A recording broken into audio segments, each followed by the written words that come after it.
ಮತ್ತೊಂದು ಕಡೆ DCM DK Shivakumar ರನ್ನ BJP ಶಾಸಕ ಗೋಪಾಲಯ್ಯ ಭೇಟಿ ಮಾಡಿದ್ದಾರೆ. ಬೆಂಗಳೂರಿನ ಸದಾಶಿವನಗರ ನಿವಾಸದಲ್ಲಿ ಭೇಟಿ ಮಾಡಿ ಚರ್ಚೆ ನಡೆಸಿದ್ದಾರೆ.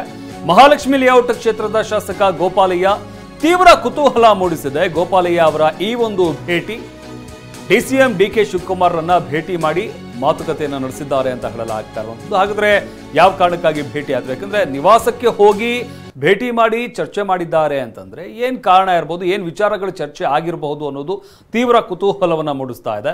ಮಹಾಲಕ್ಷ್ಮಿ ಲೇಔಟ್ ಕ್ಷೇತ್ರದ ಶಾಸಕ ಗೋಪಾಲಯ್ಯ ಡಿಕೆ ಶಿವಕುಮಾರ್ ರನ್ನ ಭೇಟಿ ಮಾಡಿ ಚರ್ಚೆಯನ್ನು ನಡೆಸಿದ್ದಾರೆ. ಈ ಒಂದು ಭೇಟಿ ತೀವ್ರ ಕುತೂಹಲವನ್ನ ಮೂಡಿಸಿರುವಂತದ್ದು.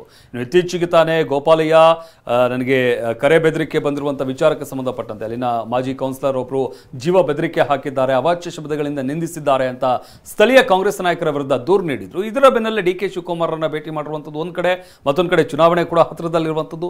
ಎಲ್ಲ ಸಂದರ್ಭದ ಭೇಟಿ ತೀವ್ರ ಕುತೂಹಲವನ್ನು ಮೂಡಿಸಿದೆ.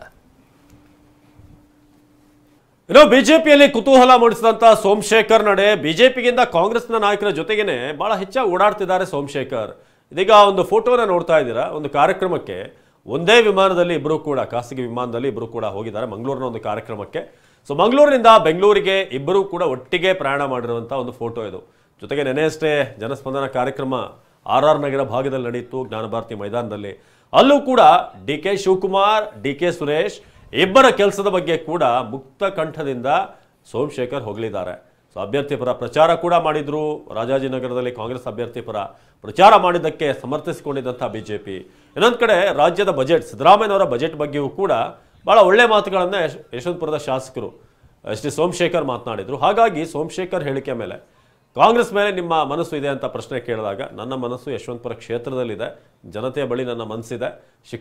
ಶಿಕ್ಷಕರ ಕ್ಷೇತ್ರದ ಅಭ್ಯರ್ಥಿ ಪರ ಪ್ರಚಾರ, ಪಕ್ಷ ಆಗಲಿ ಅಭ್ಯರ್ಥಿ ಆಗಲಿ ಯಾರಾದರೂ ಕರಿಬೇಕಲ್ವಾ, ಯಾರು ಕರೀದೆ ಹೋಗೋಕ್ಕಾಗುತ್ತಾ ಅಂತ ಹೇಳಿದ್ದಾರೆ. ಸೊ ಇದು ಈಗ SD ಸೋಮಶೇಖರ್ ಅವರ ನಡೆ ಏನು, ವಾಟ್ ನೆಕ್ಸ್ಟ್? ಮತ್ತೇನಾದರೂ ಕಾಂಗ್ರೆಸ್ಗೆ ವಾಪಸ್ ಆಗ್ತಾರಾ ಅಥವಾ ಬಿಜೆಪಿಲೇ ಉಳ್ಕೋತಾರಾ? ಇತ್ತೀಚೆಗೆ ಬಿಜೆಪಿಯಲ್ಲಿ ಆಗಿರುವಂಥ ಬೆಳವಣಿಗೆ ಕೂಡ ಅವ್ರಿಗೆ ಇಷ್ಟ ಆಗಿಲ್ಲ. ಯಾರ್ಯಾರು ಪಕ್ಷ ವಿರೋಧಿ ಚಟುವಟಿಕೆ ಮಾಡಿದ್ದಾರೆ ಅವ್ರನ್ನ ಮತ್ತೆ ವಿಜೇಂದ್ರ ಅವರು ಒಳಗಡೆ ಕರ್ಕೊಂಡಿದ್ದಾರೆ.